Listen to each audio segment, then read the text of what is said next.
सवसाहूणम्।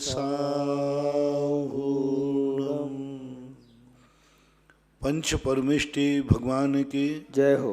आचार्य श्री गुरुवर कुंद कुंद महाराज की जय हो। आचार्य श्री गुरुवर विद्या सागर महाराज की जय हो। परम पूज्य निर्यापक मुनि श्री 108 सुधा सागर जी महाराज की जय हो। ग्वालियर से एक जैन बंधु, इनकी जिज्ञासा है, गुरुवर के चरणों में त्रिवार नमोस्तु। महाराज श्री, प्रवचन में आपने कहा कि जो त्यागी वृत्ति के हाथ से बनाया भोजन करेगा उसकी दुर्गति निश्चित है। हे गुरुदेव, हम पति पत्नी दोनों अकेले रहते हैं, बच्चे बाहर हैं और पत्नी की 2 प्रतिमाधारी है। मुझे रसोई का कुछ काम करना आता नहीं, तो क्या करूं? कृपया मार्गदर्शन करें।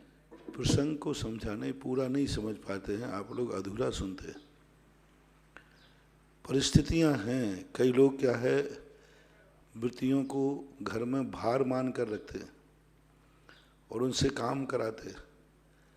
घर में हो तो आपको रोटी बनाना पड़ेगी, आपको वहाँ भाव पक्ष देखो। यहाँ पति पत्नी का सवाल है, जहाँ तक भाई बहन का सवाल है, ये परस्पर में उपग्रह है।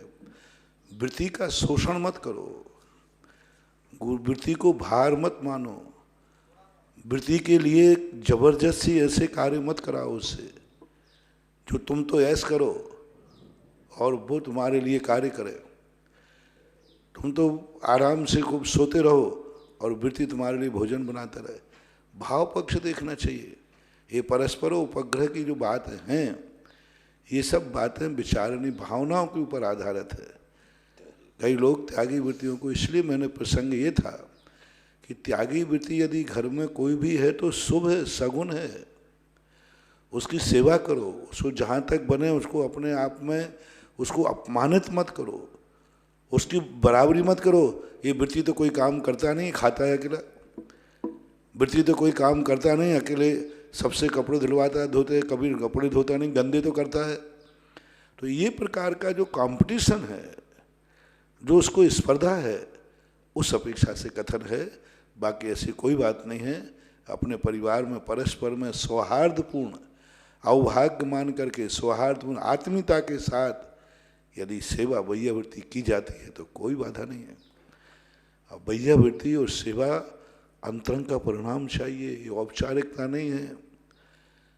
अंदर से किसी लोभ भय के कारण नहीं करना, अंदर की कोई औपचारिकता नहीं, मनावटी कोई दिखाना नहीं है कि लोग क्या कहेंगे, ऐसा नहीं। वैयावृत्ति एक अंतरंग तप है महानुभाव। वैयावृत्ति को लोग क्या मजाक समझते हैं। महत्व औपचारिकता के लिए दिखाने के लिए लोग क्या करेंगे, लोग आ गए तो 4 लोग आ गए घर में तो माता पिता की सेवा करने लगे और बाद में चले गए तो जम के उपेक्षा कर दिया। नहीं, वैयावृत्ति एक अंतरंग तप है, अंदरक से उत्पन्न होता है, निरपेक्ष। ना उस वैयावृत्ति में कोई लोभ है, ना प्रत्युपकार है कि मैं आज इनकी वैयावृत्ति करूंगा तो कल ये मेरी करेंगे। यदि ऐसा भाव वैयावृत्ति का है तो वैयावृत्ति नहीं, वो तो व्यापार है। उसको वैयावृत्ति मानना ही नहीं। वैयावृत्ति ध्वनन शिल्प करस्पर्शान मूर्जा की अपेक्षते, कोई अपेक्षा नहीं करता कि कल मेरी ये वैयावृत्ति करेगा कि नहीं करेगा, मुझे ये कल पूछेगा कि नहीं पूछेगा। नहीं, कुछ नहीं, हमारा कार्य है, करना है। वो जिंदगी में कभी भी नहीं करेगा तो भी नहीं। अक्सर कर लोग कोई ना कोई स्वार्थ रखते हैं, इसलिए वो सेवा के अंतर्गत आ जाता है, मोह के अंतर्गत आ जाता है। हम संसारी व्यक्ति यही तो कर रहा है कि हम इसको करेंगे तो ये मेरी करेंगे। ऐसा परिणाम भी तुम्हारे अंदर आ गया, समझ लेना चाहिए वैयावृत्ति नहीं, वो आप व्यापार कर रहे हैं। आपके अंदर भय आ गया, यदि वैयावृत्ति नहीं करेंगे तो ये हमारे लिए खाने नहीं देगा, हमारे लिए ये नहीं करेगा, वो नहीं करेगा, तो भी आपका गलत हो गया। लोभ आ गया, यदि हम वैयावृत्ति करेंगे तो हमें प्राप्ति हो जाएगी। हमारे शास्त्रों में आया, गुरु की वैयावृत्ति उपकरण आदि दे करके गुरु को खुश करना। गुरु खुश हो जाएंगे तो हमें गुरु ज्ञान दे देगा, अच्छा कोई एक आध मंत्र दे देगा, अच्छा कुछ भी ना कोई कहूँगी, इसलिए वैयावृत्ति करता है। बहुत सारे वैयावृत्ति के बहुत बड़े भेद किए क्या क्या लेकर के वैयावृत्ति करता है, खुशामद करने के लिए। ज्ञान प्राप्त हो जाएगा, गुरु खुश हो जाएगा तो मुझे ऐसे मंत्र दे देगा कि हमारी जिंदगी तर जाएगी। ऐसे भाव से वैयावृत्ति करना, इस वैयावृत्ति की बड़ी निंदा की है। और ये वैयावृत्ति ज़्यादा दिन नहीं टिकती, दो कारणों से खत्म हो जाएगी भैयती। जिस दिन स्वार्थ की सिद्धि हो जाएगा तो ठन ठन गोपाल कर देगा, और या स्वार्थ की सिद्धि नहीं होगी तो कहेगा मर गए, जिंदगी भर कम करते करते कुछ तो मिला ही नहीं। दोनों तरफ से जाएगी। उसके स्वार्थ की सिद्धि नहीं होगी तो भैयावृत्ति छोड़ देगा, और स्वार्थ की सिद्धि हो जाए तो भैयावृत्ति छोड़ देगा, क्योंकि उसने भैयावृत्ति की ही नहीं थी, स्वार्थ थी। और अंतरंग परिणामों से भैयावृत्ति होती है, वो जन्म जन्म तक नहीं छूटती। चाहे कुछ मिले या न मिले, सिद्धि होवे या नहीं होवे, उसमें लक्ष्य ही नहीं है। मात्र एक परिणाम है, हम गुणशो प्रमोदम, हम गुणवान की सेवा करना है। इसलिए आपको कोई बाधा नहीं, आप पत्नी की रोटी खाइए, पत्नी आपकी सेवा करे, बस उसका शोषण नहीं करना। अपनी एक मर्यादा रहकर एक आत्मीय वात्सल भाव, एक निरपेक्ष भाव, अवभाग्य मानो कि मैंने कैसे पुण्य किए कि मेरी पत्नी वृत्ति है। अवभाग्य मानो, धन्य मानना चाहिए। मेरा उद्देश्य उस दिन ये था कि हर घर में व्यक्ति, यदि एक व्यक्ति ने अभी प्रतिमा ली है, व्रत लिया है, सारा घर गर्व से मस्तक ऊंचा उठाए और कहे हमारा वो पवित्र घर है जिस घर में वृत्ति है, जिस घर में ब्रह्मचारी हैं, जिस घर में ब्रह्मचारिणी हैं। नेमिचंद महाराज ने लिखा है स्पष्ट कि वो गर्व का उच्च करता है। कोई पूछता है किसी कारण से आपका कुल का परिचय दीजिए, तो गर्व से कहता है क्या पूछते हो मेरे कुल की, मेरा कुल वो है जिसमें मुनि महाराज हुए हैं, मेरा कुल वो है जिसमें आरिका माताएं हुई हैं, मेरा कुल वो है जिसमें इतने वृत्ति हुए हैं प्रतिमाधारी। ऐसा गर्व के साथ कहता है मेरा वो उच्च कुल है। जिस घर में कुल में वृत्ति, प्रतिमाधारी, त्यागी वृत्ति होते हैं, उसी को उच्च गोत्र कहते हैं, उच्च कुल कहते हैं। मात अकेला धन दौलत आदि हो जाने से नहीं होता। तो ऐसा आपको मानना चाहिए कि मेरा घर कितना महान है। हमारे घर में रात्रि भोजन के त्यागी हैं, हमारे घर में प्रतिमाधारी हैं, और आनंद के साथ, गर्व के साथ कहो मेरा घर वो है जहाँ प्रतिमाधारी हमारी माँ है, बहन है, पत्नी है, भाई है। कोई गर्व करना चाहिए, एक आनंद की अनुभूति होना चाहिए, बस वो अनुभूति होना, उसकी चर्चा मैंने की थी। सगुन मानो अपने घर में कि हमारे घर में कोई प्रतिमाधारी है, पत्नी है, तो उसका अभाग्य मानना चाहिए। मैंने कितने पुण्य किए, मुझे ऐसी पत्नी मिली। पति है तो पत्नी अभाग्य माने, मैंने कितने पुण्य किए कि मेरे घर में भाई है तो भाई का, पिता है तो पिता का, मेरे कितने भाग्य हैं, मेरे पिता मेरी माता से वृत्ति हैं। ऐसा अभाग्य की बात थी उस दिन। परस्पर में व्यवहार करने में कोई बाधा नहीं है। मान लीजिए पति बीमार हो जाएगा, आवृत्ति है, ग्रस्त में पत्नी वृत्ति है, तो वो सेवा करेगी, सिर दबाएगी, पानी पिलाएगी, हाथ पैर दबाना पड़ेगा, दबाएगी, कोई बाधा नहीं।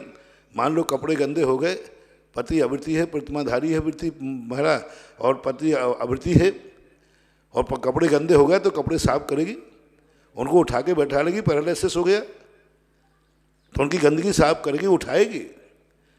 ऐसे कई पृथ्वी श्रावक हैं। ऐसे प्रतिमाधारी पत्नी है, उसकी क्या सेवा की व्यक्ति ने, स्वयं प्रतिमाधारी होकर के भी आवृत्ति पत्नी की सेवा की उसने, और स्वयं पति प्रति आवृत्ति है और पत्नी सेवा करेगी। कौन सेवा करेगा? दोनों।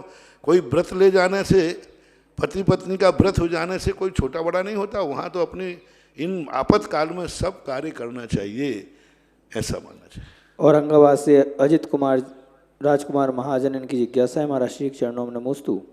महाराज श्री आहार मार्गणा अनुवाद से मिथ्यादृष्टि एक जीव की अपेक्षा जगन्य काल अंतर्मूर्त है, उत्कृष्ट काल अंगुल के असंख्यात्वे संख्यात्वे और उत्सर्पणी अवसर्पणी है। मेरी जिज्ञासा है कि जब कोई जीव मरण को प्राप्त करेगा तो अनहारक हो जाएगा, फिर ऐसी स्थिति कैसे बनेगी? कृपया समाधान करें। ये इस अपेक्षा से कहा, जघन्य काल जो है आहारक की अपेक्षा से अंतर्मुहूर्त है, क्योंकि एक अंतर्मुहूर्त, जब भी कोई व्यक्ति किसी पर्याय में आएगा तो अंतर्मुहूर्त ही कहा जाता है। श्वास का 18वां भाग भी अंतर्मुहूर्त है, और वो ऋजु गति से इतना पैदा होगा, वो कहीं जाएगा, मरेगा, लेकिन ऋजु गति से पैदा होता गया, मरण को प्राप्त होगा। ऋजु गति में अनाहारक अवस्था नहीं होती, क्योंकि यहाँ मरा उधर उत्पन्न हो गया। तो ऋजु गति की अपेक्षा से यह काल घटित होगा। सिद्धांत ग्रंथों में ऐसा घटाया, कोई जीव मर कर के ऋजु गति से इतने भाव तक रेगुलर प्राप्त होता रहा और अनाहारक अवस्था को प्राप्त हुए ही नहीं। किशनगढ़ से निहाल चंद पहाड़िया, इनकी जिज्ञासा है गुरुवर के चरणों में त्रिवान नमोस्तु। महाराज जी, गृहस्थ के लिए कौन सा धर्म श्रेष्ठ है? एक ओर तो इंद्रजीत ने अपने धर्म का पालन किया और दूसरी ओर विभीषण ने अपने धर्म का पालन किया, पर सदगति इंद्रजीत की हुई, विभीषण की नहीं। धर्म के मार्ग पर चलने के बावजूद कोई भी माता पिता अपने पुत्र को विभीषण नहीं कहना चाहता। कृपया मार्गदर्शन करें। ऐसी बात नहीं है। हमने इसका प्रश्न का जवाब बहुत दिन पहले आया था, बहुत दिया था। विभीषण ही प्रशंसनीय माना जाएगा, कुंभकर्ण नहीं, क्योंकि विभीषण का पक्ष धर्म का है। जब मोह का पक्ष और धर्म का पक्ष आता है तो धर्म का पक्ष बलवान होता है, प्रशंसनीय होता है। क्योंकि यदि मान लो विभीषण इधर नहीं आता, आप कल्पना करो, कुंभकर्ण ने विभीषण रावण का साथ दिया, उससे कितना लाभ हुआ? क्या लाभ हुआ बता दो मुझे। राष्ट्र की दृष्टि से क्या लाभ हुआ? परिवार की दृष्टि से क्या लाभ हुआ? सामाजिक दृष्टि से क्या लाभ हुआ? कोई लाभ नहीं हुआ, बल्कि रावण का अहंकार और बढ़ा, एक की बलि और चढ़ी। और विभीषण से कितने लाभ हुए? यदि विभीषण नहीं आता तो कल्पना करो सती सीता का क्या होता। क्या वो छोड़ता? क्या वो देने आता? क्या रामचंद्र जी विजय प्राप्त कर पाते? एक ऐसा प्रश्न चिन्ह है जो कि अनेक प्रकार की दुर्घटनाओं की कल्पना करता है। क्या करता वो? कितना बड़ा अनर्थ हो जाता। और आतताई था, और कितने अत्याचार करता, कितना धर्म का नाश करता, कितने धर्म का नाश करता, कल्पना करो वो। इसलिए धर्म का पक्ष प्रशंसनीय है। विभीषण ऐसे आदमी नहीं, विभीषण बहुत नाम है, विभीषण नाम रखते, गर्व से नाम रखते हैं विभीषण, रावण नहीं रखते। बिजौलिया से निर्लेस काला, इनकी जिज्ञासा है गुरुवर के चरणों में त्रिवान नमोस्तु। महाराज श्री, आपने प्रवचन में बताया था जो अपने लिए जीते हैं उनका एक दिन मरण होता है, और जो दूसरों के लिए जीते हैं उसका बार बार स्मरण होता है। महाराज श्री, इस विकट आपदा भीषण महामारी में हर समुदाय के व्यक्ति, संस्थाएं अपनी क्षमता के अनुसार सेवा मदद करने में लगी हैं, और मदद करते करते समय उनको ये भी ज्ञात नहीं होता कि वो इस महामारी की चपेट में आकर स्वयं ही मृत्यु को प्राप्त हो गए हैं। हाल ही में महाराज श्री जयपुर में एक शर्मा परिवार के निवासी दो सगे भाई, जिनकी उम्र लगभग 40-45 वर्ष की होगी, ऐसे ही सेवा करते करते इस बीमारी से ग्रसित हो और काल के गाल में समा गए। उनका सारा परिवार संक्रमित है। सुनकर देखकर हृदय द्रवित हो जाता है। महाराज जी, आपसे निवेदन है कि उन सभी को मार्गदर्शन और उनके परिवार को आशीर्वाद। इसके संबंध में जानकारी की तो उन्होंने कहा कि वो बांटते नहीं, 65 साल के थे, वो बांटने नहीं गए थे। मात अकेले घर से नीचे उतर के सब्जी वाले की सब्जी ली। वो सब्जी वाला बदमाश था, सब्जी वाला बेईमान था, सब्जी वाले की नीयत खराब थी, उसके कारण से ये उनको कोरोना हुआ। अभी गोधा जी से चर्चा हुई तो उन्होंने इस प्रकार कहा कि नहीं, वो तो कभी घर से बाहर निकले ही नहीं, एक महीने कभी नहीं निकले, वहाँ नीचे सब्जी लेने के लिए आए थे। फिर भी उस प्रसंग से ना सही, लोगों से मेरा कहना है, भावावेग में न बहे, अपना स्वयं का बचाव करें। डॉक्टरों से, इंजीनियरों, सबसे कहना है कि अपना बचाव करें, अपनी सुरक्षा का ध्यान रखें। आप लोग जो किट बांटते हैं, हाथ पे हाथ रख देते हैं, उनको छू लेते नहीं, आप छोड़िए तब वो उठावे, आप पकड़े रहेंगे तो मत पकड़िए। तो हमें भावावेग ध्यान रखना है, क्योंकि बचाना कोई समझदारी नहीं। इतना सा उदाहरण है कि तुम्हारे पेपर में एक बार आया था कि एक बेटा कुएं में गिर गया, तो उसका बड़ा भाई बाजू में खड़ा था। उनका मेरा भाई कुएं में गिर गया, वो कूद गया, वो भी तैर के नहीं जानता था, वो मर गया। अब पिताजी आया, उसने कहा मेरे 2 बेटे तैर रहे हैं, वो भी उनका कूद गया। बोले भाई क्यों तैर के नहीं? बोले मैं नहीं जानता। तो जब तैर के नहीं जानते कूदे को तो क्या करता, मैं अपने भाई को मरते हुए देखता क्या? फिर मैं क्या करता, मैं अपने 2 बेटों को मरते हुए देखता क्या? अब बोलो, अब बेटे का मोह और राग, क्या यह समझदारी थी दूसरे भाई की कि स्वयं तैर के नहीं जानता और बेटे भाई को बचाने के लिए कूद पड़ा? ये समझदारी नहीं है। पिता मूर्ख निकला कि 2 बेटों को बचाने के लिए स्वयं कूद गया। ये मोह कहलाता है, विवेकहीनता कहलाती है। इसलिए बचाने वालों से मेरा बहुत अच्छी तरह कहना है, अपनी सुरक्षा करो, मैंने उदाहरण दिया था, डूबने वाले को कोई तैराक बचाता है तो उसके बाल पकड़ता है दूर से, पास में नहीं आने देता। बहुत ज़रूरत है डॉक्टरों को, पुलिस वालों को, ड्यूटी लगाने वालों को, तुम दूसरे को बचाने में लगे हो, स्वयं की सुरक्षा पूरी करो। ओवर कॉन्फिडेंस में नहीं रहना। आप दिलेरी मत दिखाना कि मैं तो डॉक्टर हूँ मुझे कुछ नहीं होगा, मैं तो इंजीनियर हूँ कुछ नहीं होगा, मैं तो पुलिस वाला हूँ कुछ नहीं होगा।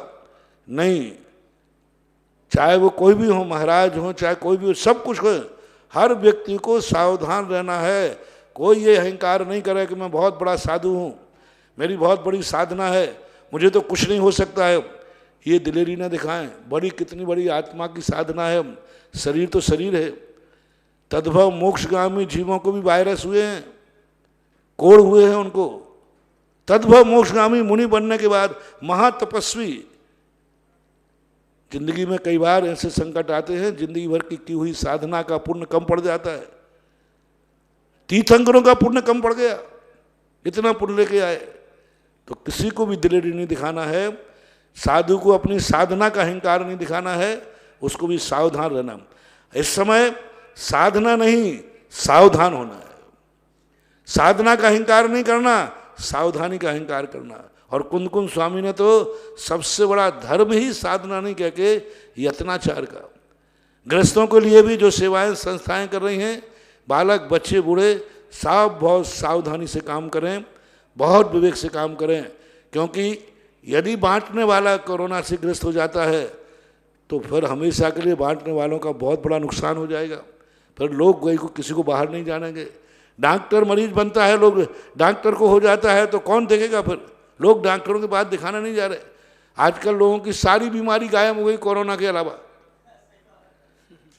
सारी बीमारी गायब, क्योंकि लोग डॉक्टर के पास जा ही नहीं रहे। किसी को मलेरिया है लेकिन वो कहता है नहीं मैं तो घर में ही ठीक है कि रह लूँगा। क्या पता डॉक्टर को कोरोना हुआ तो, क्योंकि डॉक्टर तो आज बीमारी गायब, डॉक्टर कहते हैं कि आखिर गए कहाँ हैं सारी बीमारियाँ। बीमारियाँ हैं लेकिन सब छुपा के बैठे हैं, क्योंकि डॉक्टर, इसलिए डॉक्टरों को बहुत सावधान रहना है। तुम्हारा कोई तकलीफ हो जाने से देश के लिए बहुत बड़ा नुकसान हो जाएगा। पुलिस वालों को बहुत सावधान रहना है। आप रक्षक हैं। इस समय ये बहुत बड़ा कोरोना का विश्व महायुद्ध चल रहा है, विश्व महायुद्ध। और हमारे सैनिक हैं कौन? पुलिस वाले। हमारे सैनिक हैं कौन? डॉक्टर। हमारे सैनिक कौन है? समाज सेवी संस्थाएं। आपको योद्धा की तरह काम करो, कवच को लेकर के काम करना चाहिए। मेरा एक ही संदेश है सबके लिए। दिल्ली से प्रदीप जैन की जिज्ञासा है। महाराज श्री चरणों में नमोस्तु। महाराज जी मेरी जिज्ञासा है, जब कोई उत्कृष्ट मुनिराज विशाल उपसर्ग के कारण अंतकृत केवली होते हैं, उस समय अगर उनका लगभग पूरा शरीर ही नष्ट हो गया हो तो केवल ज्ञान होने पर क्या उनका पूरा शरीर बन जाएगा? उनके केवल ज्ञान की क्या व्यवस्था बनेगी? और मोक्ष होने पर उनके ऐसे जो मुनिराज हैं वे एक अंतर मुहूर्त ही टिकते हैं, ज़्यादा नहीं टिकेंगे। बहुत छोटे से अंतर मुहूर्त में 13वें गुण स्थान का काल बहुत छोटा है, जघन्य काल बहुत छोटा है, जघन्य काल। यानी 6 से आधा 7वें का, 7वें से आधा 8वें का, 8वें से आधा 9वें का, 9वें से आधा 10वें का, 10वें से आधा 12वें का, 12वें से आधा जघन्य काल 13वें का। और एक थोड़ा देर वहाँ विश्राम करता है। इसलिए वो तो चुटकी बजाने में सब हो जाएगा, शरीर मरीर वहाँ देखने में नहीं आएगा। फिर भी आगम में ऐसा कोई कथन नहीं है कि उस शरीर का क्या होगा। जरुआ खेड़ा से प्राशु जैन इनकी जिज्ञासा है। गुरुवर के चरणों में त्रिवार नमोस्तु। महाराज श्री अभी खबर मिली कि सरकार द्वारा बिहार में लोगों के लिए मांसाहारी खाने के लिए भोजन में दिया जा रहा है, मांसाहार खाने के लिए प्रेरित किया जा रहा है। बिहार सरकार का ये निंदनीय कृत्य, क्या उसी कृत्य के लिए हमने सरकार के लिए राहत कोष की मदद की है? अगर इसी प्रकार का कृत्य सरकार द्वारा किया जा रहा है तो क्या इसका पाप हम सब लोगों को? सभी राहत कार्य, सभी सरकारें ऐसा नहीं कर रही हैं। और इस पैसे का उपयोग उन्होंने आपके मांसाहार के लिए नहीं कहा, मेडिसिन के लिए कर गया। हमारी सिंध मुख्यमंत्री से चर्चा करवाई थी तो उन्होंने कहा कि नहीं, जो भी राहत कार्य आया है, कोष आया है, इसका मैं मेडिसिन में प्रयोग करूँगा। और मेडिसिन के जितने ज़्यादा अधिक से अधिक बनाएंगे। अब रही बात, ज़्यादा बारीकी में मत जाओ इसमें, फिर मैं वही बात कहूँगा कि यदि आपको फाइल अपनी निपटाना हो तो ऑफिसर को मांसाहारी देखते हो कि शाकाहारी देखते हो? और आपको यदि कोई मांसाहारी है और वो रिश्वत लेकर के और आपकी फाइल निपटा देगा, तो आप रिश्वत दे के काम करा लेंगे या काम नहीं कराएंगे? हाँ, आपका ऑफिसर मांसाहारी है, आपका नेता मांसाहारी है, कोई भी व्यक्ति मांसाहारी है और आपका काम होना है और वो हो सकता है, लेकिन आपको देना पड़ेगा। तो आप उस समय मांसाहार देखेंगे या अपना काम देखेंगे? ऐसे समय पर ये सब बातें मूल्य नहीं रखती हैं। आपका प्रश्न जायज है, लेकिन उल्हाना जायज नहीं है। प्रश्न होना अलग चीज़ है, उल्हाना होना अलग चीज़ है। हमें देने से क्या फायदा? कौन सी हुंडी बकस दी तुमने? कितना दे दिया? कितना दे दिया है ये तो बताओ। अरबों खरबों रुपया खर्च हो रहा है सरकार का। ये तो एकमात्र सहानुभूति दिखाने की बात थी कि हम और सरकार अलग अलग नहीं हैं। ससुराल से जब भेंट मिलती है तो इसलिए नहीं मिलती कि तुम गरीब हो, इसलिए मिलती है कि ये आत्मीयता है। हमें मात्र ये दिखाना था सरकार और हम एक हैं, राष्ट्र हमारा है, राजनेता हमारे हैं। एक आत्मीयता दिखाना थी, ना कि हमने कोई कोष देकर कोई जन्नत नहीं बकस दी है और ना हमने कोई ऐसे खजाने भर दिए हैं। एक छोटी सी राशि दे देने से एक आत्मीयता का प्रदर्शन हुआ है कि हम देशवासी और हम सब एक हैं। रही बात आपका प्रश्न, प्रश्न का मैं मना नहीं कर रहा हूं, लेकिन प्रश्न जिस उल्हाना से आप जोड़ रहे हैं, ये उल्हाना आपका बिल्कुल नाजायज है। कल के दिन आपको सरकार से जब काम पड़ेगा तो आप ना शाकाहारी देखेंगे ना मांसाहारी देखेंगे, अपना उल्लू सीधा करने का प्रयास करेंगे। अब रही बात प्रश्न की, तो अब इस प्रश्न को अपन अपनी भावना की, क्योंकि अपन अहिंसक हैं, शाकाहारी हैं, तो हमेशा इस बात का दर्द होता है, तकलीफ होता है। तो भारत का मात्र 25% जनता को भी तकलीफ नहीं है, 75% जनता खुश है। मांसाहार के संबंध में 25% जनता नाखुश है। 25 मैंने ज़्यादा कह दिया, 25% से भी कम जनता को तकलीफ है कि मांसाहार का प्रचार नहीं होना चाहिए। भारत की 75% जनता मांसाहार से कोई तकलीफ नहीं होती। अब अपन लोगों की आवाज़ कौन सुन रहा है? वहाँ तो सब लोग जय जयकार बोल रहे हैं कि चलो इन्होंने मांसाहार खोल दिया। तो अब इन सब चीज़ों पर आज प्रजातंत्र का युग है। हम अपनी भावना कर सकते हैं, हम अपने निर्देश उपदेशों में दे सकते हैं, लेकिन कोई मार्शल लॉ लागू नहीं कर सकते या कोई हम ऐसी कार्य नहीं कर सकते जो कि हठात कर सके। ललितपुर से पंडित आलोक मोदी, इनकी जिज्ञासा है गुरुवर के चरणों में। नमोस्तु महाराज श्री, आपके आशीर्वाद प्रेरणा से तिलोय परिणति जैसे विस्तृत एवं महान ग्रंथ का स्वाध्याय कर रहा हूँ। अभी तक सर्वार सिद्धि आदि ग्रंथों के द्वारा 3 लोक का संक्षिप्त ज्ञान किया था, परंतु इस ग्रंथ में आचार्यवर ने 3 लोक का जो विस्तृत वर्णन किया है, उसको पढ़कर ग्रंथकार के प्रति स्वयं भी अगाध श्रद्धा उत्पन्न होती है। निश्चित रूप से सभी आचार्य हमारे पूजनीय एवं वंदनीय हैं, फिर भी मेरी जिज्ञासा है कि श्रेष्ठ एवं महान आचार्य कौन हैं?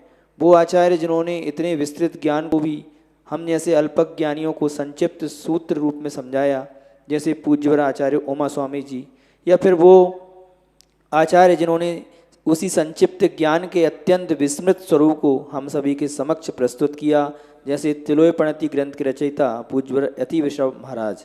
अर्थात अधिक पूजनीय कौन है? सूक्ष्म ज्ञान का विस्तार करने वाले या विस्तृत ज्ञान को सूक्ष्म रूप से समझाने वाले? महान आत्माओं को तुम छोटा वर्णन करने का अधिकार तुम्हें किसने दे दिया? हमारे लिए तो वे सब महान है, हम किसी को छोटा बड़ा कर ही नहीं सकते। कौन अधिक पूजनीय कौन पूजनीय, हमें तो पूजनी है बस। अधिक पूजनीय और महापूजनीय हमारे शास्त्रों में नहीं आया अपन लोगों के लिए। वो उन लोगों के लिए हैं जो बड़े बड़े गुरु हैं।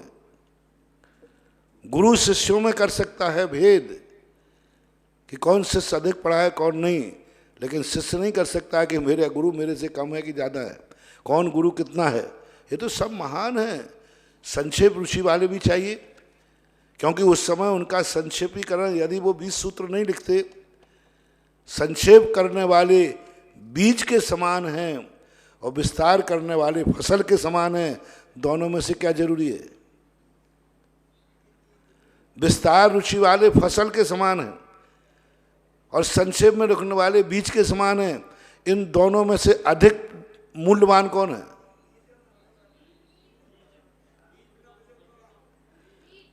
बीज है तो फिर फसल नहीं आएगी, बीज ही लेके रख लेना। बीज को अपने पास रखना ना, बीज है बीज है बीज है बीज है, खेत में मत बोना। और यदि फसल को अच्छा कहोगे तो बीज नहीं होगा तो फसल कहाँ से आएगी? बीज का ही मूल उतना है, फसल का भी उतना ही मूल है। सभी आचार्य चाहे संक्षिप्त से लिखें चाहे पुण्य, अपने लिए तो बंदनीय है, ऐसा कभी भाव नहीं लाना। सूरज से शांति स्वरूप पाटनी इनकी जिज्ञासा है, गुरुवर के चरणों में त्रिवार नमोस्तु। महाराज श्री अक्षय तृतीया पर भगवान आदिनाथ के लिए पुरुदेव के नाम का 2-3 जगह उल्लेख आया, क्या आदिनाथ भगवान का नाम पुरुदेव है? कृपया समाधान करें। पुरुदेव है, इंद्र के द्वारा पुरुदेव शब्द रखा गया था। पुरुदेव एक बहुत प्राचीन शब्द, पुराने ज्ञान है। पुरुदेव है पुराने, आदप्पा दक्षिण भारत में चलता पुराने, सबसे श्रेष्ठ सबसे महान। पूज्यवर जिनसेन स्वामी ने महापुराण के अंदर पुरुदेव शब्द जो है सौधर्म के मुख से कहलवाया है। भीलवाड़ा से टीकम चंद बढ़ जाते हैं, इनकी जिज्ञासा है, गुरुवर के चरणों में त्रिवार नमोस्तु। महाराज जी मेरी जिज्ञासा है कि शरीर आत्मा व मन में आपस में क्या संबंध है? 84 लाख योनियों में शरीर आत्मा का साथ देता है और दुख और सुख भोगता है, और जब मन इसकी पर्याय में मिल जाता है और आत्मा अपना कल्याण करने के लिए सबको निगोद वासीम दुख नरक गति के सहन करने के दोनों का संबंध जो है साध्य साधक का संबंध है। मन अपना कार्य, जैसे मालिक और नौकर का संबंध है। खिड़कियां हैं एक कमरे के अंदर और बाहर झांकना है, तो खिड़की का जितना महत्व है उतना ही मन का, इंद्रियों का महत्व है। देखेगी आत्मा, लेकिन बिना मन और इंद्रिय के बिना संसार अवस्था में कोई आत्मा ज्ञान काम नहीं कर सकती। करेंगे सब आत्मा को देखना, आत्मा का मालिक है, लेकिन साधन ये नौकर कहलाते, साधन कहलाते, इनको करण बोलते हैं। तो मन एक करण है साधन के रूप में। साधन और साध्य का जो संबंध होता है, जैसे अपन को पढ़ना है लेकिन प्रकाश हमें साधन है, प्रकाश अंधेरा हो जाएगा हमारा पढ़ना बंद हो जाएगा, तो प्रकाश का हमारा साधन साध्य का संबंध मानना चाहिए। करेली से सोहम जैन इनकी जिज्ञासा है, नमोस्तु महाराज श्री। महाराज श्री भरतेश वैभव में द्रव कर्म खल के समान, भाव कर्म तेल के समान, नौ कर्म तेल यंत्र के समान और आत्मा आकाश के समान कहा गया है। भरतेश वैभव ग्रंथ में द्रव कर्म खल के समान, खल भाव कर्म तेल के समान, नौ कर्म तेल यंत्र के समान और आत्मा आकाश के समान कहा गया है, इसका मतलब क्या है? अब ये उपमाएं हैं, चिंतक लोग अपनी अपनी तरफ से चिंता दे। खल के समान कर्म कहा गया क्योंकि कर्म जो है फल देता है, रस देता है। अब उसके लिए अलग अलग यंत्र के समान नौ कर्म का क्योंकि फैलता है। अब ये चिंतन है, इनका कोई सैद्धांतिक महत्व नहीं। उदाहरण हमेशा सर्वदेश नहीं होता, एक देश होता है। और एक देश उदाहरण का अर्थ वहाँ प्रासंगिक कोई प्रसंग रहा है, आपने वहाँ कह दिया। अब वहाँ जहाँ वर्णन चल रहा है, वहाँ कौन सा वर्णन चल रहा है? जब आत्मा को आकाश के समान कहा तो आत्मा आकाश के समान होती ही नहीं, आत्मा तो अपने शरीर प्रमाण होती है। लेकिन कहा तो किस अपेक्षा से कहा? ज्ञान की अपेक्षा कहा। आदा नान प्रमाणम नानम नेय प्रमाणम नेयम लोया लोयम तब्मा नानम तु सब गयम। ज्ञान गया तो आत्मा गया। तो वहाँ हमें जो वर्णन चल रहा है और वर्णन के परिप्रेक्ष्य में देखना पड़ेगा कि यहाँ किस हेतु से कहा जा रहा है। सिरोन से श्रीमती सारिका जैन की जिज्ञासा है, गुरुवर के चरणों में नमोस्तु। महाराज जी मेरी जिज्ञासा है कि कोई भी अच्छे कार्य होने की अनुभूति सपने से क्यों मिलती है? जैसे तीर्थंकर की माता को 16 स्वप्न आए, चंद्रगुप्त मौर्य को 16 स्वप्न आए, राजा श्रेयांश को 7 सपने आए और आचार्य जी की माँ को भी सपना आया। इन सब सपनों का आना किस बात का संकेत देता है? संकेत है प्रकृति, अपना पुण्य ही। जब कोई महान आत्माएं आती हैं तो उसके पहले उनकी सूचना मिलती है। तो उस माता का, उस व्यक्ति का इतना पुण्य है कि वो संकेत देना चाहते हैं। कोई साधारण हस्ती नहीं आ रही। बुरे आते तो बुरे स्वप्न भी आते हैं, अच्छे ही स्वप्न आते हों, ऐसी बात नहीं। ये उस जीव के पुण्य की प्रकृति के ऊपर आधारित है कि उसको पूर्व में संकेत मिलता है। इंदौर से अभिषेक जैन की जिज्ञासा है, गुरुदेव के चरणों में नमोस्तु। कोई अपने जीवन के अंत समय में समाधि मरण की इच्छा रखता है और उसको ये महामारी जैसी बीमारी हो जाए और उस समय हॉस्पिटल वाले इन्फेक्शन फैले नहीं, इस कारण से हॉस्पिटल से डिस्चार्ज भी नहीं करें, तो सरकार मृत शरीर भी नहीं देती, तो उस कंडीशन में किस प्रकार समाधि मरण लें? बहुत अच्छी से समाधि मरण कर सकते हो अपनी मर्यादा को लेकर के। औषधि वगैरह जो लेना है, कोई जरूर नहीं कि समाधि मध्यम उत्तम जघन्य हो सकती है। अपने परिणामों की समाधि तो कर ही सकते हैं। शारीरिक समाधि, त्याग वृत्त की समाधि, नियम धर्म की समाधि, जो इंजेक्शन दवाई आदि भोजन पानी वो ना लेकर भावात्मक समाधि कीजिए। कम से कम भाव, आपके पाप कर्म का उदय है जो आपको मरते समय ऐसी स्थिति आई, लेकिन कम से कम अपनी भावों से समाधि ले सकते हो, कोई बाधा नहीं। कोटा से सुनीता जैन की जिज्ञासा है, महाराज श्री के चरणों में नमोस्तु। महाराज श्री पद्मनंदी पंचविंशतिका में 338वें श्लोक में यह वर्णन है कि लोह धातु से लोह स्वरूप तथा स्वर्ण धातु से स्वर्ण स्वरूप ही पात्र बनता है। उसी प्रकार द्वैत बुद्धि से और द्वैत भाव और अद्वैत बुद्धि से अद्वैत भाव किस प्रकार होता है, और ये द्वैत और अद्वैत भाव क्या हैं? कृपया समाधान करें। लोहे के हिसाब से तपाया जाएगा, सोने को सोने के हिसाब से ताव दिया जाएगा। यदि सोना लोहार को दे दिया जाए तो लोहार सोने गायब कर देगा, और लोहार सोने वाले को दे दिया जाए लोहा, तो वो कूट कूट के थक जाएगा, उसकी हथौड़ी टूट जाएगी। सोने की कूटने की हथौड़ी और लोहे को कूटने का हथौड़ा, और दोनों को किस प्रकार होता है, तो ये अलग अलग ताव होता है। इसी प्रकार से जो आत्मा की जो परिणति होती है उसी प्रकार जानना चाहिए। एक उदाहरण देगा, क्या उदाहरण देगा? इन्होंने द्वैत और अद्वैत के बारे में ही पूछा है। द्वैत और अद्वैत के बारे में एक इन्होंने कह दिया। द्वैत का अर्थ होता है भेद, अलग, अपने आप को सबको अलग मानना, आत्माओं गुण को भी अलग मानना, जो अलग नहीं है उनको भी अलग मानना, जिनका अभिनवाय संबंध है उनका संश्लेष संबंध मानना। क्योंकि दर्शन शास्त्र आप पढ़ेंगे तब उसमें आते हैं गुण गुणी को पृथक मानना, पर्याय पर्यायी को पृथक मानना। तो ये कब कहलाता है? द्वैतवाद। और अद्वैतवाद क्या कहलाता है? पर पदार्थों को भी, जड़ और चेतन पदार्थों को एक रूप मानना, ये अद्वैतवाद कहलाता है। ये दार्शनिक शब्दावली है। फरीदाबाद से प्रेक्षा जैन की जिज्ञासा है, गुरुवर के चरणों में नमोस्तु। महाराज श्री ज्ञानार्णव ग्रंथ जी में जीव समाज के 14 भेद बताए हैं, पर्याप्त और अपर्याप्त की अपेक्षा, लेकिन जीव समाज के तो 19 भेद होते हैं, और श्री ग्रंथ जी में जीव समाज के 57 उत्तर भेद भी होते हैं, ऐसा लिखा है। तो यह कौन से होते हैं? कृपया समाधान। कोई बात नहीं, इनके भेद उपभेद है। संक्षेप में 14 समजीव समाज बताए गए, 19 ही बताए गए, 34 ही बताए गए। तो ये अपने लिखने वाले के भेद उपभेदों को कितने भेद करते जाओ तो उन भेद हो जाते। जैसे मनुष्य जाति एक है, अब उसमें भेद कर दिया स्त्री और पुरुष, और भेद कर दिया बूढ़े और बालक, और भेद कर दिया कि ये राजस्थानी है भारतीय। तो ये सब भेद करते करते बताए गए हैं, इसलिए इसमें कोई विशेषता नहीं है, ये विस्तार कथन की बात है। बांदा से उत्तर प्रदेश से सुभाष जैन की जिज्ञासा है, महाराज श्री के चरणों में नमोस्तु। महाराज श्री भगवान श्री आदिनाथ जी के पूर्व भवों के वृत्तांत में एक उल्लेख आता है कि पूर्व भव में उनकी एक एवं उनकी रानी की मृत्यु कक्ष में सुगंध हेतु जलाई गई धूप के धुएं से रात्रि में सोते समय दम घुटने से हो गई थी। गुरुवर, हमारी जिज्ञासा है कि इतने भव्य एवं पुण्यशाली जीव, जिन्हें कुछ भवों के बाद ही प्रथम तीर्थंकर बनना है, इनका इतना कष्टप्रद अंत होने का कारण? ये सब प्रश्न तुम अतीत भाव की बात कर रहे हैं। वर्तमान भाव में जब तीर्थंकर बन चुके, 2 कल्याणक मनाए चुके, तब भी उनके कष्ट हो रहे, तब भी उनको पत्थर पड़ रहे, तब भी उनके लिए 6-6 महीने तक घूमना पड़ रहा है निराहार। तो ये कर्म का उदय है। कर्म ना तो तुम्हारे लिए ये देखता है कि तुम कौन हो, कर्म ये देखता है तुमने अपराध किया है तो उसकी सजा मिलेगी। आप कौन से पद पर है, जैसे कोर्ट अथेरी कचहरी, अपराधी में ये नहीं देखता किसको है। जो अपराधी पाया जाएगा वो ये नहीं देगा कि महाराज हैं, वो ये नहीं देखेगा ये सेठ जी हैं, वो ये नहीं देखेगा कि ये प्रधानमंत्री हैं। कानून तो ये कहता है अपराध किया है उसको सजा मिलेगी। तो ये सब वर्तमान भाव में कष्ट देखे जा रहे हैं, तुम तो अतीत भाव की चिंता कर रहे हो। मेरठ से राजेंद्र कुमार जैन की जिज्ञासा है, गुरुवर के चरणों में त्रिवार नमोस्तु। महाराज श्री, मेरी जिज्ञासा है कि 16 कारण भावना अबुद्धिपूर्वक भाई जाती है या तीर्थंकर प्रकृति का बंध करने के उद्देश्य से बुद्धिपूर्वक भाई जाती है? बुद्धिपूर्वक नहीं होती शुद्ध। यदि 16 कारण भावना है, कोई तीर्थंकर प्रकृति को बंध को भाना चाहे तो बहुत सस्ता हो। ये तो अपने आप सहज रूप में तद्रूप उनके परिणाम।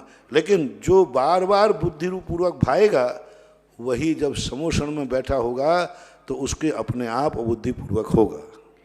मुजफ्फरनगर से तृप्ति जैन, इनकी जिज्ञासा है, महाराज जी के चरणों में त्रिवार नमोस्तु। आपसे अपनी जिज्ञासा में चक्रवर्ती की 9 निधियाँ और 14 रत्नों के बारे में पूछा था।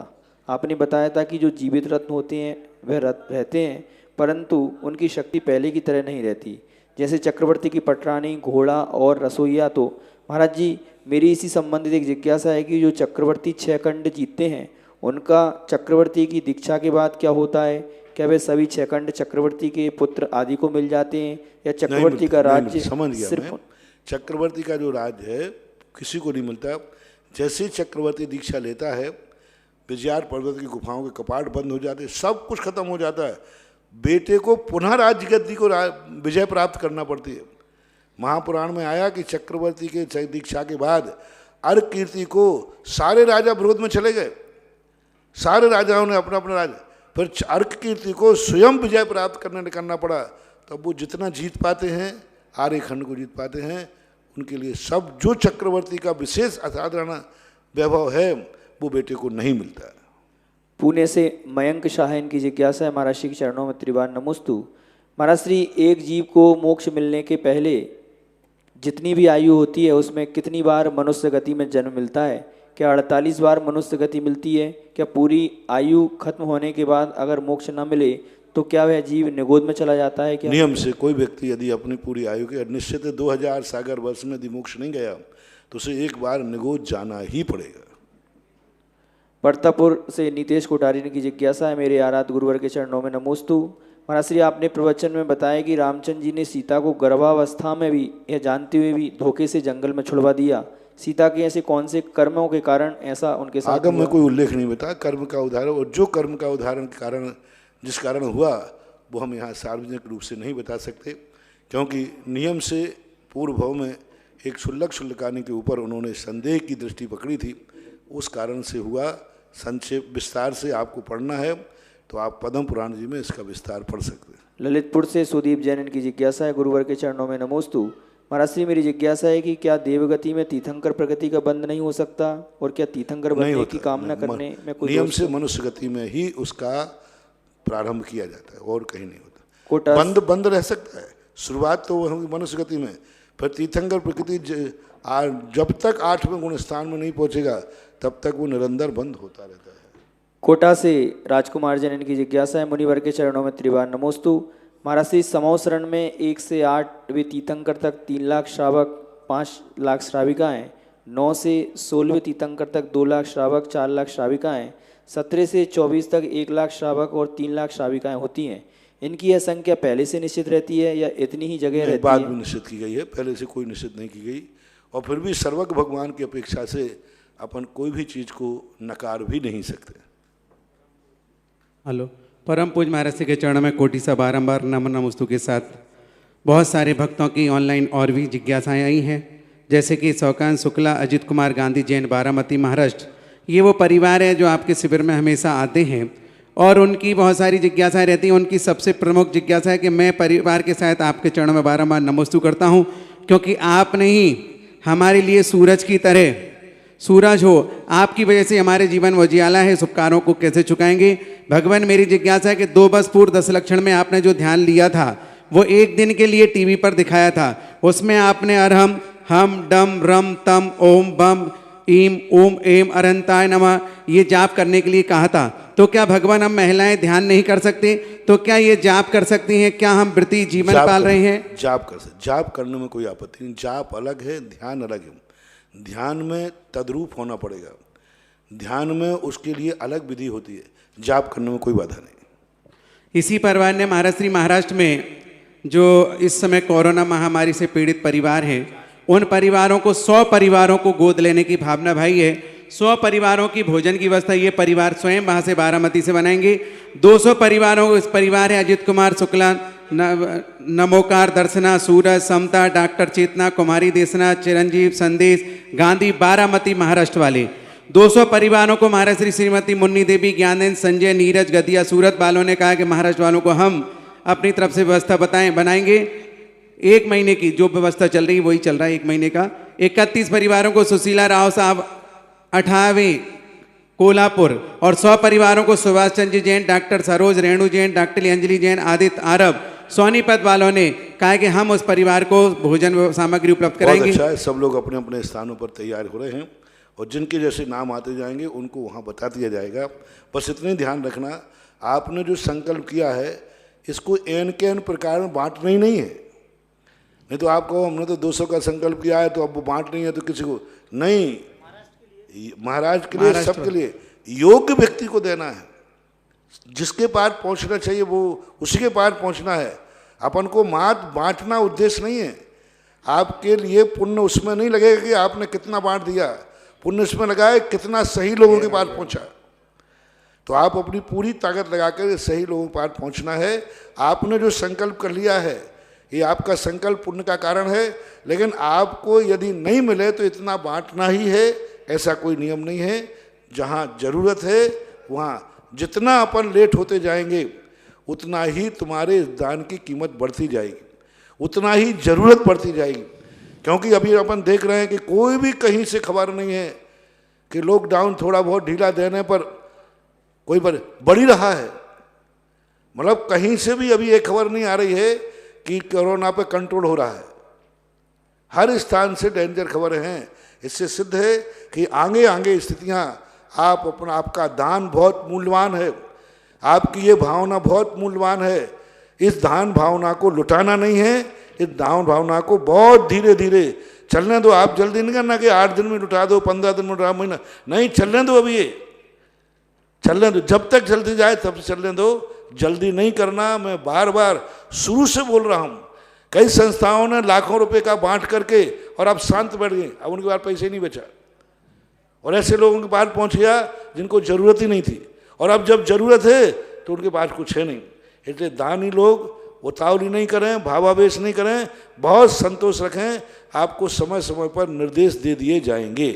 ये मंत्र तो महाराज श्री शुरू से ही दे रहे हैं भक्तों के लिए कि आप बिल्कुल आकुलता ना करें, बहुत आराम से व्यवस्था बनाएं ताकि आगे तक हमारी व्यवस्था सुचारू रूप से चलती रहे। अगली जिज्ञासा है महावीर जैन महुआ, मेरी गुरुवर के चरणों में मेरा और मेरे परिवार का त्रैवार नमस्तु। मेरी जिज्ञासा है, भगवान दुष्ट आत्माएं इस युग में भी हैं और उस युग में भी थीं। जिस समय रामायण में मंत्रा थी, महाभारत में शकुनी थे। मेरी जिज्ञासा है कि महाराज जी दुष्ट व्यक्ति हमेशा सज्जन व्यक्ति के पीछे क्यों पड़े रहते हैं? स्वभाव है। डाकू सेठ के पीछे पड़ेगा कि किसी डाकू के पीछे पड़ेगा? चींटी किसके पीछे पड़ेगी? जहाँ मीठा होगा, वो तो नेचर है। दुर्जन का नाम ही है सज्जन को सताना, तो वो तो स्वभाव। एक इस क्षेत्र पर बनने वाले बड़े जिनालय में मूलनायक भगवान की वेदिका पर स्वर्ण करने के लिए धीरज, निकिता जैन, अनंत जैन, रितिका जैन, सहारनपुर वालों ने 5100 रुपये की राशि देने की घोषणा की है। उनके भावों की अनुमोदना में तालियां बजाएंगे। अगली जिज्ञासा है महाराज जी, प्रीति जैन, उज्जैन, नमोस्तु गुरुवर। एक सम्यक दृष्टि अपने घर में किस प्रकार रहता है? क्या वह घर के माहौल से प्रभावित होता है? होता है, होना भी चाहिए। सम्यक दृष्टि का अर्थ इतनी है कि अपना अंतरंग चेतन, पूज्यवर अमृतचंद सूरी महाराज ने कहा, एक नाटक खेलने वाले रंगमंच में नाटक खेलते ना, उस जैसा उनको होना चाहिए। सबके साथ मिलना चाहिए, सबके साथ उठना चाहिए, सबके साथ बैठना चाहिए, लेकिन अपना अंतरंग पवित्र रखना चाहिए। जैसे नाटक खेलने वाला जब नाटक खेलता है तो सबको ये लगता है कि पात्र आया, लेकिन अंतरंग से वो अपने आप की अनुभूति नहीं भूल पाता। इसलिए अंतरंग जो उसका श्राद्ध है, ज्ञान है, उसको अपने स्वरूप में रखना चाहिए और बाहर से उसको शक्यानुष्ठान व्यवहार। कई लोग क्या करते हैं, हम थोड़ा सा अपने आप धर्मात्मा बनकर, सम्यक दर्शन प्राप्त करके, त्यागी वृत्ति बन के, मुनि बन करके अहंकार आ जाता है, आई एम गॉड। अरे भाई तू महाराज ही तो बना है, और क्या बन गया? मुनि महाराज बना है, मुनि बन गए, आई एम गॉड। ऐसे चलता है दुनिया में, जैसे कि बोले अरे कौन सा तीर मार लिया तुमने। इसी प्रकार से यदि आप लोग वृत्ति हैं, प्रतिमाधारी हैं, कोई भी हैं, तो अहंकार नहीं, शोषण नहीं करना, विनय होके चलो। अहंकार भाषा बदल जाती है, थोड़े ही सा व्रत लेते ही भाषा बदल जाती है। अरे माँ बाप से भी भाषा बदल जाती है, उनसे भी। तो ये भाषा बदलना वृत्ति का लक्षण नहीं है। थोड़ा सा व्रत लेते ही व्यक्ति के अंदर इतना अहंकार आ जाता है कि वो सबको तुच्छ समझने लग जाता है। इडियट, मैं आई एम ज्ञानी नहीं। जैसे जैसे व्रत बढ़ता जाता है उसकी नम्रता, उसकी वाणी में मधुरता, कठोरता नहीं है, उपेक्षा नहीं करता, वो चिड़चिड़ापन नहीं करता है। तो मेरे से क्या बात करते, तुम समझते क्या हो मुझे? नहीं, वो बच्चे से भी विनय से बोलेगा, विनम्रता से बोलेगा, बड़े कोमल शब्द का प्रयोग करेगा, किसी का हिटलर नहीं बनेगा, किसी का शोषण नहीं करेगा, ऐसा मानना चाहिए। इसलिए सम्यक दृष्टि है तो घर में सबसे व्यवहार बना के सब उसे देवता माने। ओहो क्या वाणी है, क्या है, कितनी विनय, कितना सब, ऐसा व्यवहार करो कि सब लोग तुम्हें मानने लग जाएं कि वस्तुतः ये घर में रह करके भी बहुत आगे। सब ये मानने लग जाए, अरे जब से इन्होंने व्रत लिया, तब स्वाध्याय किया, जब से इनको अहंकार आ गए, किसी को कुछ मानते ही नहीं, समझ लेना तुम्हारा व्रत खत्म हो गया। अगली जिज्ञासा महाराज से एक युवा कार्यकर्ता हितेश कोठारी अर्तोना बागड़ से बांसवाड़ा से गुरुवर के चरणों में मेरा मेरे परिवार का नमोस्तु। महाराज श्री और पूरी दिगंबर समाज अर्थना का भी नमोस्तु। गुरुदेव आपके प्रवचनों एवं आशीर्वाद से मंदिर में अभिषेक जल भरना, निर्माण संबंधी कार्य, मंदिर के निर्माण आदि का कार्य करना मैं अहोभाग्य समझ करके कर रहा हूँ। परंतु गुरुदेव कभी कभी कोई व्यक्ति टीका टिप्पणी कर देता है तो मन में खेद खिन्नता उत्पन्न हो जाती है, तब अपने भावों को कैसे स्थिर रखें और अपने पुण्य को कम होने से कैसे बचाएं? कोई भी करोगे, कोई भी कार्य की टीका टिप्पणी होती है, टीका टिप्पणी चिंता मत करो। हम लोग मुनि बने हैं, मुनियों की भी तो टीका टिप्पणी होती है। कितने लोग हमारे मुनिपन की टीका टिप्पणी करते। टीका टिप्पणी यदि वो नहीं करेंगे तो वो अज्ञानी कैसे कहलाएंगे? अपन को अपना कार्य करना चाहिए। अगली जिज्ञासा ऑनलाइन। नमोस्तु गुरुवर, आज हम सुबह स्वाध्याय कर रहे थे तो उसमें दुष्मा काल की विशेषताएं पढ़ रहे थे, तो उसके अंदर ये आया कि 500 वर्ष बाद उपकल्पी राजा व 1000 वर्ष बाद एक कल्पी राजा उत्पन्न होता है, और उसी में नोट लगा हुआ था कि प्रत्येक कल्पी के समय एक अवधि ज्ञानी मुनि नियम से होते हैं। तो मेरी ये जिज्ञासा महाराज श्री कि अभी पंचम काल को 2500 साल से ज़्यादा हो गए, तो उसके अंदर 2 कल्पी राजा अवश्य हुए होंगे, तो 2 अवधि ज्ञानी मुनि भी होंगे, तो 2 अवधि ज्ञानी मुनि कौन से हुए? कृपया इसके बारे में बता। पहली बात, इस संबंध में 3-4 आचार्यों ने वर्णन किया। सबसे पहले इसमें त्रिलोय परिणति में पूज्यवर यति विश्व आचार्य महाराज ने ईसा प्रथम शताब्दी में इसका वर्णन किया। त्रिलोक सार में पूज्यवर नेमी चंद आचार्य ने वर्णन किया। हरिवंश पुराण के अंदर और आदि पुराण के अंदर, इन 4 पुराणों के अंदर, 4 ग्रंथों के अंदर इसका विशेष वर्णन आया। इसको पहले अपन ऐतिहासिक दृष्टि से समझ लें। भगवान महावीर स्वामी के 605 वर्ष 5 महीने बाद एक शक राजा हुआ, और शक राजा के बाद उसी वंशावली में 394 वर्ष 7 महीने बाद वहाँ पर राजा शिशुपाल और माता पृथ्वी सुंदरी के गोग से एक चतुर्मुख नाम का पुत्र की उत्पत्ति हुई। वह चतुर्मुख नाम का जो पुत्र था बड़ा आताताई था, बड़ा दुष्ट था, और उसकी उम्र 70 वर्ष की थी, और 30 वर्ष के बाद उसको राजगद्दी में उसने पिताजी को हटा करके उसको किसी प्रकार दुर्व्यवहार करके और राजगद्दी प्राप्त की। 40 पहला जो हुआ, 1000 वर्ष के बाद जो पहला हुआ, एक कल्की हुआ। 500 में उपकल्की, 1000 में कल्की। तो इस प्रकार से उस राजा ने इतनी आताताई बनाए, अत्याचार किए, साधु संतों पर बहुत अत्याचार। साधु संत अभाव को प्राप्त नहीं हुए, कम हो गए थे, और अंत में जिस समय उसने मुनिराज की अंजलि से आहार छीना, उसी समय एक देव ने आकर के उसको उठा करके राजा को सिंहासन से फेंक दिया नीचे, यानी उठा के फेंक दिया उसको। जैसे ही फेंका तो वो मरण को प्राप्त हो गया, यानी देवता ने उठा के फेंका कि तू इतना दुष्ट हो गया कि महाराज की अंजलि से आहार ले रहा है। ये चतुर्मुख राजा जो पहले कल्की की बात है। और उसके बाद जाकर के उसका जो बेटा था अजितांजय, और उस बेटे ने जाकर के देव के चरणों में गिरकर क्षमा याचना की। देव ने अजितांजय को राजगद्दी दी और उपदेश दिया कि ध्यान रखना, राजा ऐसा चलाना है, राज ऐसा चलाना है, साधु संतों को कोई कष्ट ना हो। ये उल्लेख वहाँ पाया गया। अब इसके बाद के बाद कोई भी कल्कियों के नाम नहीं मिल रहे। 21 कल्की उपकल्की होंगे, तो अब इनके लिए नाम नहीं मिला। अंत में जाकर के उसी त्रिलोय परिणति के अंदर अंत में जाकर के एक वीरांगन नाम के मुनिराज होंगे और वहाँ पर सर्वश्री नाम की आर्यिका होगी और अग्निरथ और अनिल नाम का एक अग्निल नाम का एक श्रावक होगा और पंगुश्री नाम की आर्यिका होगी। ये 4 प्राणी ओनली छठे का पंचम काल के अंत में 3 वर्ष 8 महीने 8 माह 15 दिन शेष बचेंगे। उस समय ये राजा इन महाराजों के पास पहुंच करके उनके हाथ में से ग्रास छीनेगा। उस समय उनका नाम जरूर आया है कि उन महाराज को अवध ज्ञान प्रकट होगा उसी समय। बस एक मुनिराज का नाम पूरे आगम में मिला है। ये तो उल्लेख आया है पूज्यवर अति विश्व महाराज ने दिया कि हर कल्कि उपकल्कि में एक कोई अवध ज्ञान प्राप्त करेगा, ये तो निश्चित आया है। ये शब्द तो बिल्कुल आगम प्रमाण है। लेकिन किन किन महाराजों को हुआ है इसका नाम उल्लेख कहीं शास्त्रों में नहीं मिला। अंतिम जो महाराज हैं उनका उल्लेख जरूर मिला है, वीरांगज नाम के महाराज।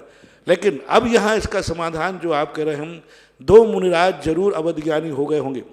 पहले तो यह बात का निर्णय करें कि ये अवध ज्ञान मात्र एक थोड़े से समय के लिए होता है, पूरी जिंदगी में किसी मुनिराज को नहीं होगा।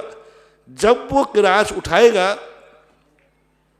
अब बे महाराजों के मन में एक संदेह होगा, आखिर इतना अत्याचार होगा, अब धर्म कैसे चलेगा। तो उनको एक तीव्र क्लेश उत्पन्न होगा और क्लेश उत्पन्न होते ही उनको उस समय अवध ज्ञान प्रकट हो जाएगा और बे महाराज तुरंत समाधि ले लेंगे। यानी पूरे जीवन काल में अवध ज्ञान नहीं रहेगा, वो मात्र उस घटना तक के लिए ही मात्र अवध ज्ञान होगा।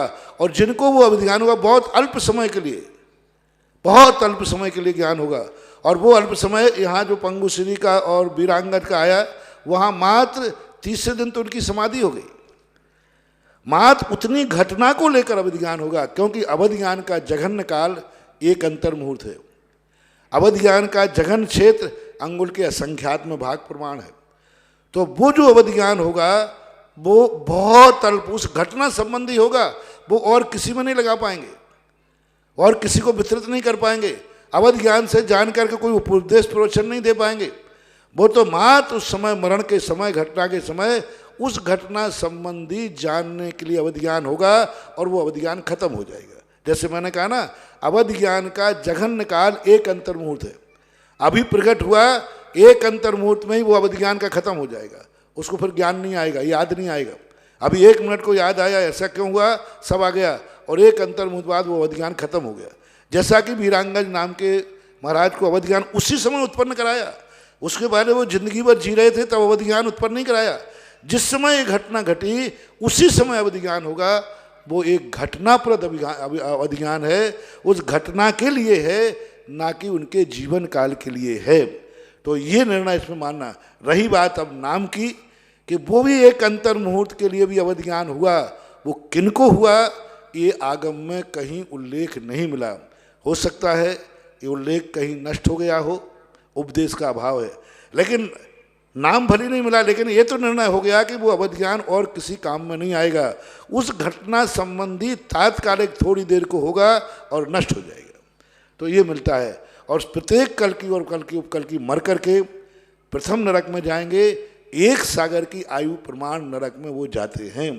इतना इतिहास ही अपने शास्त्रों में मिलता है। और अवध ज्ञान की बात है तो बराबर सही है। सभी आचार्यों ने उनको अवध ज्ञान का उल्लेख किया है, लेकिन काल बहुत छोटा है। अगली जिज्ञासा। मेरे गुरुवर के चरणों में मेरा और मेरे परिवार का बारंबार नमोस्तु नमोस्तु नमोस्तु। हे गुरुवर, मैं पूछना चाहती हूँ कि 12वें गुण स्थान में जब मोहनीय कर्म का संपूर्ण नाश हो जाता है, तो फिर 13वें गुण स्थान के लिए ज्ञानावरण, दर्शनावरण और अंतराय के लिए ऐसा कौन सा पुरुषार्थ करना पड़ता है या परिणामों की विशुद्धि होती है कि वह 13वें केवल ज्ञान की प्राप्ति हो जाती है? पहला तो पुरुषार्थ जो है सप्तम गुण स्थान से ऊपर जैसे ही व्यक्ति जाता है, तैसे ही उसके परिणामों में विशुद्धि स्वतः ही अपने आप बढ़ती चली जाती है, क्योंकि उनकी अबुद्धिपूर्वक हो जाता है। और अबुद्धिपूर्वक जब क्रिया होती है तो उसमें जैसे कोई व्यक्ति किसी गाड़ी को अपन धक्का दे दें और धक्का दे करके छोड़ दें, तो अपने धक्का अपन पीछे रह गए, फिर भी गाड़ी अभी चल रही है कि नहीं चल रही है।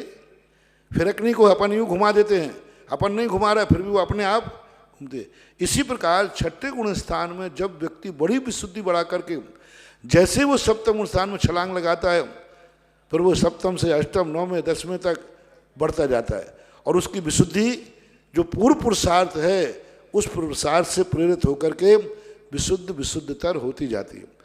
13वें गुण स्थान में जो जाकर के 12वें गुण स्थान में जो ज्ञानावर्णी, दर्शनावर्णी और अंतराय 3 कर्मों को क्षय करता है, वो 10वें गुण स्थान में मोहिनी कर्म को जो नष्ट करके जो उसका विशुद्ध परिणाम हुआ, उस विशुद्ध परिणाम से वो 12वें गुण स्थान में पहुंचता है। 12वें गुण स्थान का बहुभाग इसी में बीतता है विशुद्धिपूर्वक। अंत में जाकर के वो एकत्व वितर्क नाम का जो शुक्ल ध्यान है एक पर टिक जाता है। यानी अभी वो परिवर्तन कर रहा था, द्रव्य से द्रव्यांतर, पर्याय से पर्यायांतर, गुण से गुणांतर।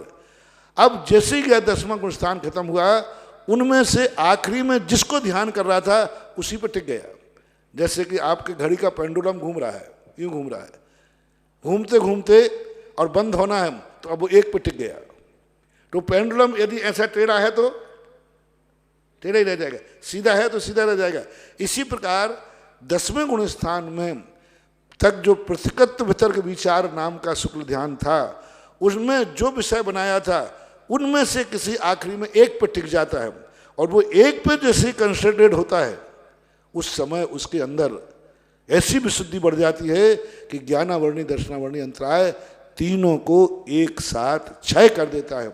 ये एक विशेष अपनी कल्पना में नहीं आएगा, क्योंकि 12वें गुण स्थान की विशुद्ध परिणाम बहुत क्षीण मोही है, मोह नाम की चीज ही नहीं, और ऐसी विशुद्धि बढ़ जाती है एक साथ 3 कर्मों को एक साथ नाश करता है, ऐसा आगम का कथन है।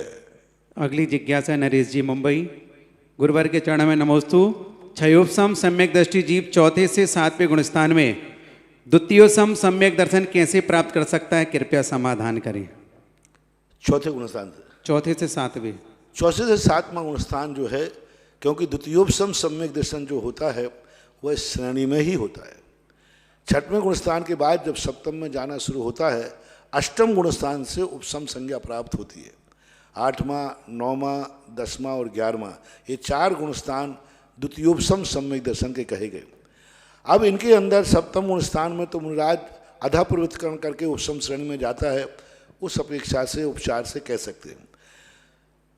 लेकिन जो चौथे गुण स्थान में है, मरण की अपेक्षा है।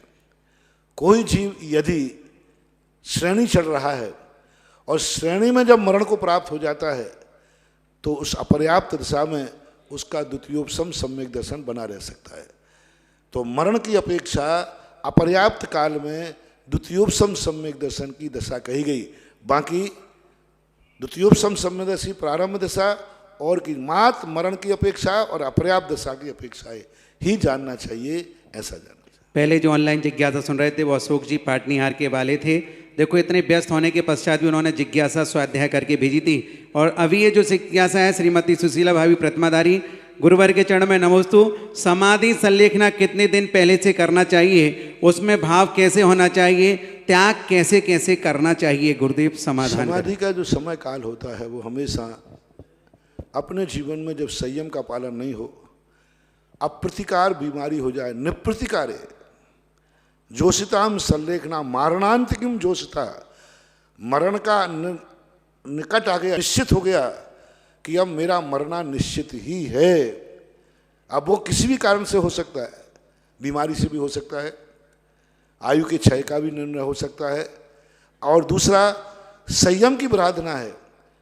हम संयम को अब बाधित हो जाएगा यदि मैंने जीवन में अब मेरा संयम नहीं पलने वाला, तो संयम का जब बाधना हो जाती है और हम बचने वाले भी नहीं। यदि संयम छोड़ करके भी हमारे प्राण बचते हैं तो उम्र देखकर बचाया जाएगा। जैसे समंतभद्र महाराज छोटी सी उम्र में थे, उनको ऐसी बीमारी हो गई कि महाराज ने समाधि मांगी तो उन्होंने कहा नहीं, तुम संलेखना मत करो, तुम व्रत छोड़ दो और बीमारी ठीक करो। हमारे संग में कई साधुओं को बीमारी होने पर उनको समाधि नहीं दी गई, उनके पीछे अलग करके उनको ग्रस्त बना दिया गया। क्योंकि जैन दर्शन मरने के लिए नहीं है, जियो और जीने दो के लिए। पहला तो निर्णय ये करना। समंतभद्र महाराज का सबसे बड़ा उदाहरण है कि मुनि पद के नहीं संभालने के कारण उनको बीमारी हो गई थी, तो उन्होंने कहा मरने की अपेक्षा मुनि पद छोड़ देना ठीक है। कोई भी व्रत नियम मरने के लिए नहीं होता है।